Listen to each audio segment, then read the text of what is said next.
हाँ बच्चों को 10 देखिए। ऑन है, ऑन है।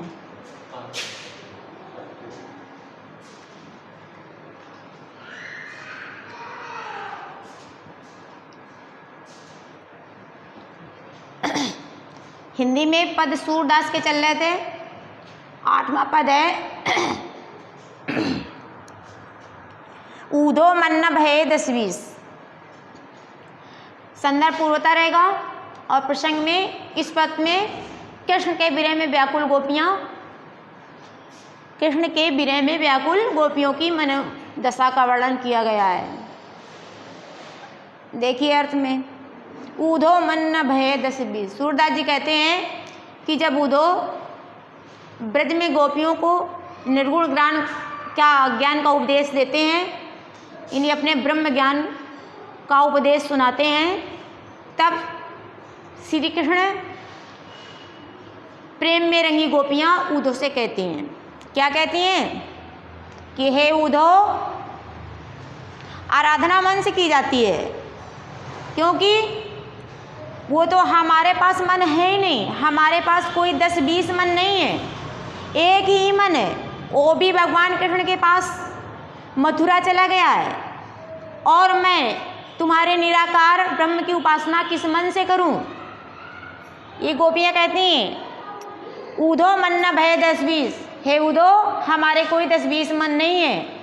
और भगवान की भक्ति किससे की जाती है? मन से की जाती है। एक ही मन है तो भगवान कृष्ण के पास चला गया है।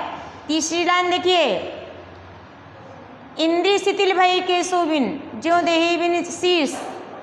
यानी हे ऊधो, हमारी इंद्रियां कृष्ण के वियोग में कार्य करना बंद कर दिया है और उस प्रकार हो गया जैसे सिर के बिना शरीर गतिहीन हो जाता है। अगर सिर के बिना शरीर यानी शरीर है और उसमें सिर नहीं है तो वो गतिहीन है। उसी प्रकार सारी इंद्रियां कार्य करना बंद कर दिया है भगवान कृष्ण के बिना। और क्या कहते हैं, आशा लगी रहे तन श्वासा जीवित कोटि बरीस।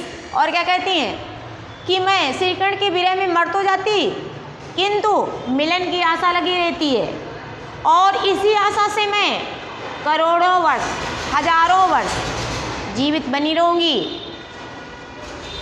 किस आशा से? कि भगवान कभी आएंगे। और क्या कहते हैं कि तुम तो सखा श्याम सुंदर के सकल जोग के ईश।